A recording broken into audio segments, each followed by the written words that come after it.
श्री गुरु चरण सरोज रज, निज मन मुकुर सुधार। वरुणो रघुबर विमल जसु, जो दायक फल चार। बुद्धिहीन तनु जानिके, सुमिरो पवन कुमार। बल बुद्धि विद्या देव मोहि, हरऊ कलेश विकार। प्रेम से बोलिए वीर बजरंग बली हनुमान जी की जय, सियावर रामचंद्र जी की जय। हे प्रिय भक्तजनों, आज आषाढ़ मास पहला मंगलवार है और आप सभी रसपान करेंगे हनुमान जी की बहुत ही दुर्लभ एवं पावन व्रत कथा।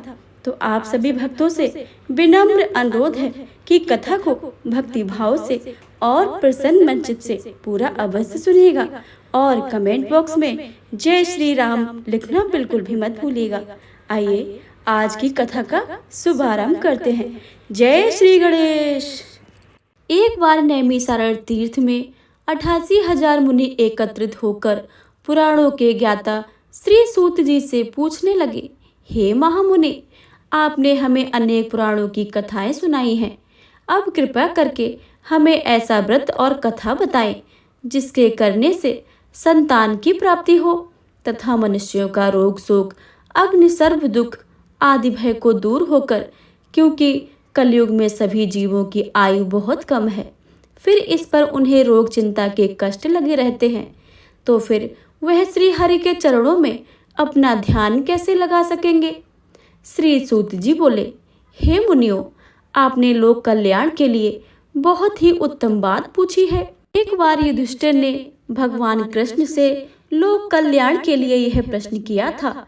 भगवान श्री कृष्ण और युधिष्ठिर का संवाद मैं तुम्हारे सामने कहता हूँ, तुम ध्यान पूर्वक सुनो। एक समय पांडवों की सभा में श्री कृष्ण जी बैठे हुए थे। तब युधिष्ठिर ने भगवान श्री कृष्ण से प्रश्न किया, प्रभु, हे नंदन, हे गोविंद, आपने मेरे लिए अनेकों कथाएं सुनाई हैं। आज कृपया करके ऐसा व्रत या कथाएं सुनाएं जिसके करने से मनुष्य को रोग चिंता भय समाप्त हो और उसके पुत्र की प्राप्ति हो। हे प्रभु, बिना पुत्र के जीवन व्यर्थ है। पुत्र के बिना मनुष्य नरकगामी होता है। पुत्र के बिना मनुष्य पितृतृण से छुटकारा नहीं पा सकता है, न ही उसका पुत्रांग नामक नरक से उद्धार हो सकता है। अतः पुत्रदायक व्रत बतलाइए। श्री कृष्ण भगवान बोले, हे राजन, मैं एक प्राचीन इतिहास सुनाता हूँ, आप उसे ध्यान पूर्वक सुनो। कुंडलपुर नामक एक नगर था। उसमें नंदा नामक एक ब्राह्मण रहता था। भगवान की कृपा से उसके पास सब कुछ था, फिर भी वह दुखी था। इसका कारण यह था कि ब्राह्मण की स्त्री सुनंदा के कोई संतान न थी। सुनंदा पतिव्रता थी, भक्ति पूर्वक श्री हनुमान जी की आराधना करती थी। मंगलवार के दिन व्रत करके अंत में भोजन बनाकर हनुमान जी का भोग लगाने के बाद स्वयं भोजन करती थी। एक बार मंगल के दिन ब्राह्मणी गृह कार्यों की अधिकता के कारण हनुमान जी को भोग न लगा सकी, तो इस पर उसे बहुत ही दुख हुआ। उसने कुछ भी नहीं खाया और अपने मन में प्रण किया कि अब तो अगले मंगल को ही हनुमान जी का भोग लगाकर अन्न जल ग्रहण करूंगी। ब्राह्मणी सुनंदा की इस असीम भक्ति के प्रभाव से श्री हनुमान जी बहुत प्रसन्न हुए और प्रकट होकर बोले, सुनंदा, मैं तेरी भक्ति से बहुत प्रसन्न हूँ, तू उठ और वरदान मांग। सुनंदा अपने आराध्य देव की हनुमान जी को देखकर आनंद की अधिकता से विह्वल होकर हनुमान जी के चरणों में गिरकर बोली, हे प्रभु, मेरे कोई संतान नहीं है, कृपया करके मुझे संतान प्राप्ति का आशीर्वाद दें, तो आपकी अति कृपा होगी। श्री महावीर जी बोले, तेरी इच्छा पूर्ण होगी, तेरे एक कन्या पैदा होगी, उसके अष्टांग प्रतिदिन सोना दिया करेंगे।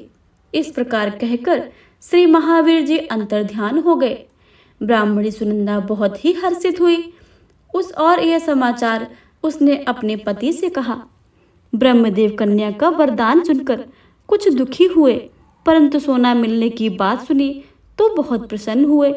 विचार किया कि ऐसी कन्या के साथ मेरी निर्धनता भी समाप्त हो जाएगी। हनुमान जी की कृपा से वह ब्राह्मणी गर्भवती हुई और 10वें महीने में उसे बहुत ही सुंदर पुत्री प्राप्त हुई। यह बच्ची अपने पिता के घर में ठीक उसी तरह से बढ़ने लगी जिस प्रकार शुक्ल पक्ष में चंद्रमा की कला बढ़ती है। 10वें दिन ब्राह्मण ने उस बालक का नामकरण संस्कार कराया।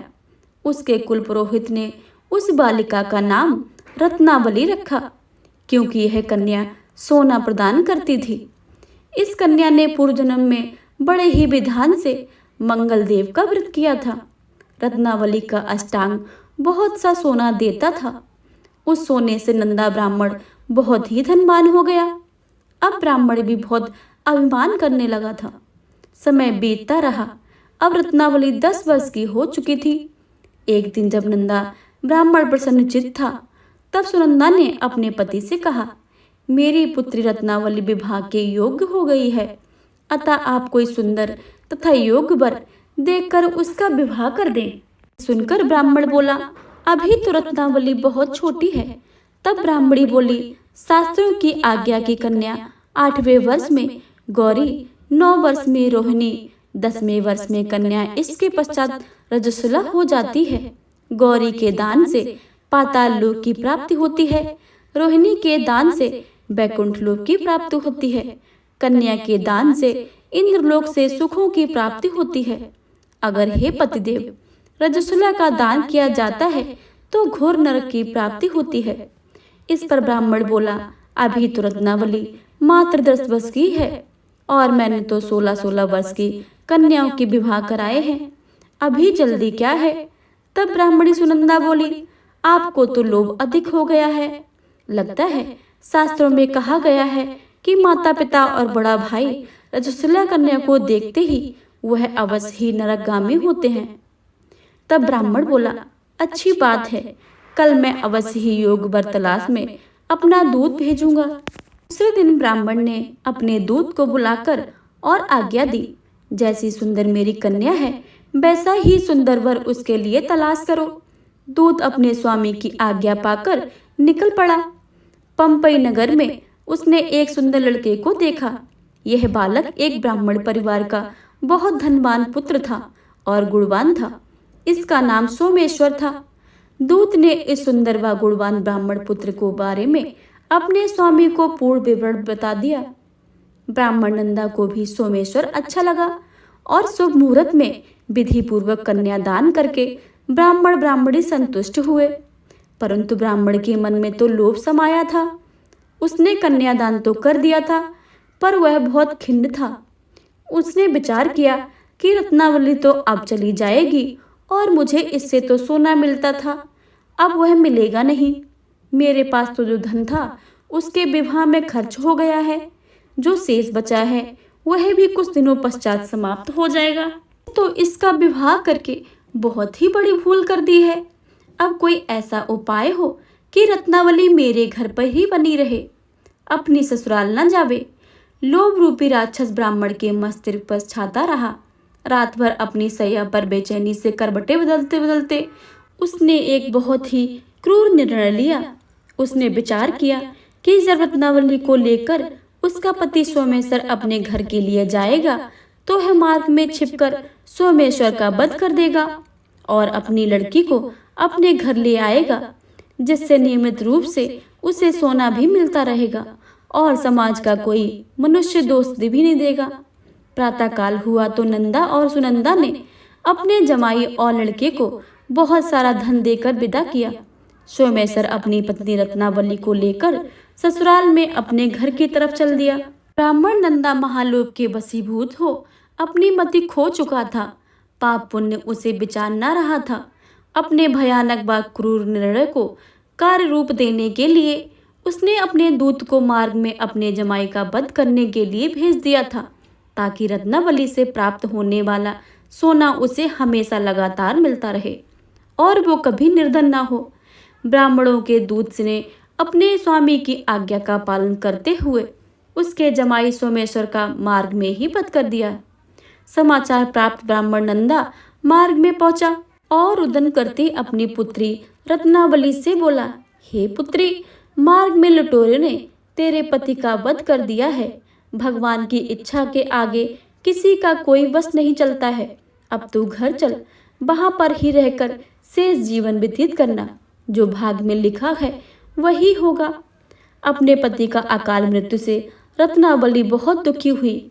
करुण क्रंदन से रुंदन करते हुए अपने पिता से बोली, हे पिताजी, इस संसार में जिस स्त्री का पति नहीं है उसका जीना व्यर्थ है।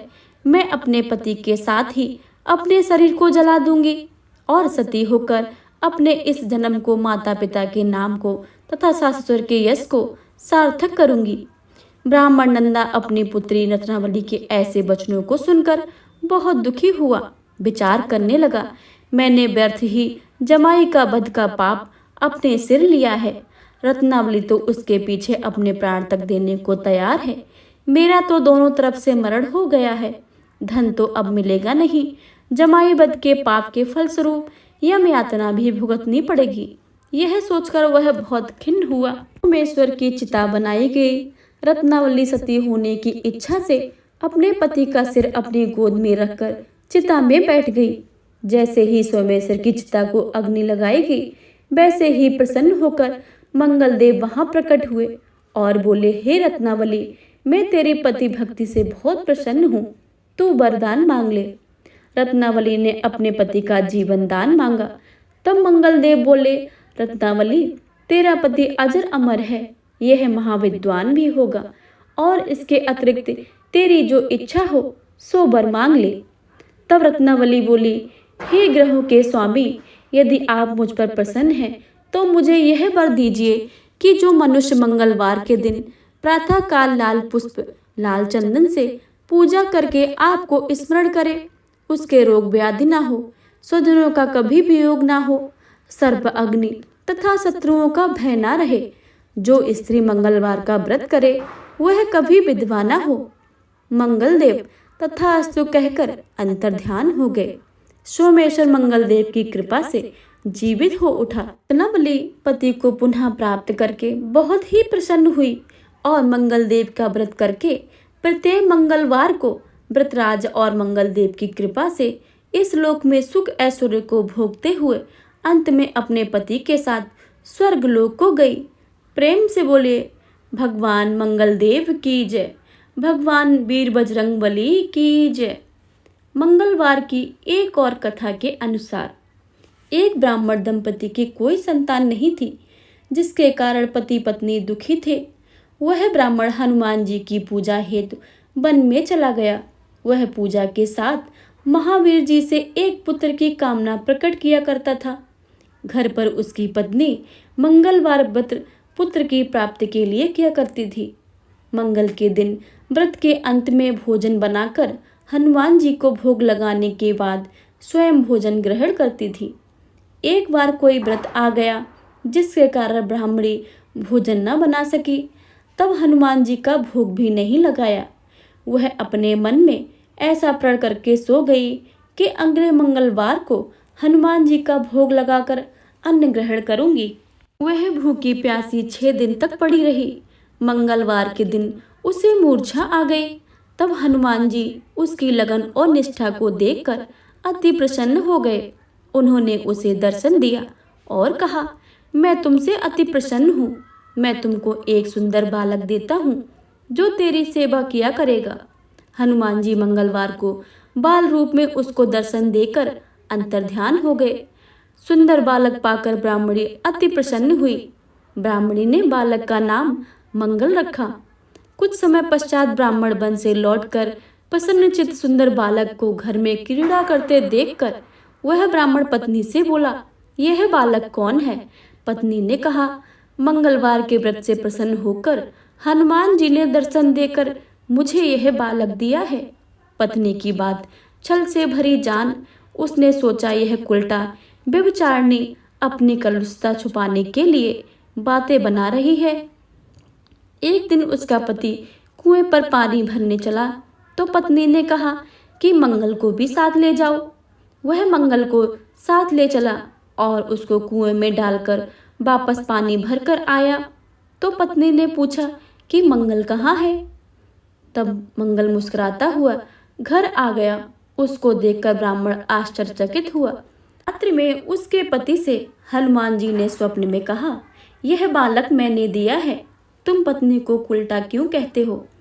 पति यह जानकर बहुत ही हर्षित हुआ। फिर पति पत्नी मंगलवार का व्रत कर अपने दिन को आनंद पूर्वक व्यतीत करने लगे। जो मनुष्य मंगलवार व्रत की कथा को सुनता है या पढ़ता है और नियम से व्रत करता है, उसके हनुमान जी की कृपा से सारे कष्ट दूर होकर सर्व सुख प्राप्त होते हैं। प्रेम से बोले वीर बजरंग बली की जय, हनुमान जी की जय। हे प्रिय भक्तों, अब आप श्रवण करेंगे मंगलवार की दूसरी कथा, तो प्रेम से बोलिए हनुमान जी की जय। एक समय की बात है, एक ब्राह्मण दंपति की कोई संतान नहीं थी, जिस कारण वह बेहद दुखी थे। एक समय ब्राह्मण वन में हनुमान जी की पूजा के लिए गया। वहां उसने पूजा के साथ महावीर जी से एक पुत्र की कामना की। घर पर उसकी स्त्री भी पुत्र की प्राप्ति के लिए मंगलवार का व्रत करती थी। वह मंगलवार के दिन व्रत के अंत में हनुमान जी को भोग लगाकर ही भोजन करती थी।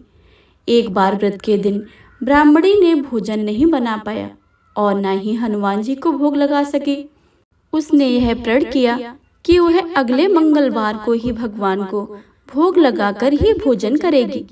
वह भूखी प्यासी 6 दिन तक पड़ी रही।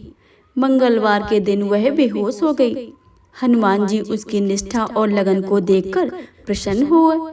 हनुमान जी ने उन्हें आशीर्वाद स्वरूप ब्राह्मणी को एक पुत्र दिया और कहा कि यह तुम्हारी बहुत ही सेवा करेगा। बालक को पाकर ब्राह्मणी अति प्रसन्न हुई। उसने बालक का नाम मंगल रखा। कुछ समय उपरांत जब ब्राह्मण घर आया तो बालक को देखकर पूछा कि यह कौन है। तब पत्नी बोली कि मंगलवार व्रत से प्रसन्न होकर हनुमान जी ने उसे यह बालक दिया है। ब्राह्मण को अपनी पत्नी की बात पर विश्वास नहीं हुआ। एक दिन मौका देखकर ब्राह्मण ने बालक को कुएं में गिरा दिया। घर पर लौटने पर ब्राह्मणी ने पूछा कि मंगल कहाँ है। तभी मंगल पीछे से मुस्कुराकर आ गया। उसे वापस देखकर ब्राह्मण आश्चर्यचकित रह गए। रात्रि को हनुमान जी ने उसे सपने में दर्शन दिए और बताया कि यह पुत्र उन्होंने दिया है। ब्राह्मण सत्य जानकर बहुत ही खुश हुआ। इसके बाद ब्राह्मण दंपति प्रत्येक मंगलवार को व्रत रखने लगे। जो मनुष्य मंगलवार को व्रत करता है, कथा को पढ़ता है और सुनता है और नियम से व्रत रखता है, उसे हनुमान जी की कृपा से सब कष्ट दूर होकर सर्व सुख प्राप्त होता है और हनुमान जी की दया का पात्र बनता है। तो प्रेम से बोलिए वीर बजरंग बली हनुमान जी की जय।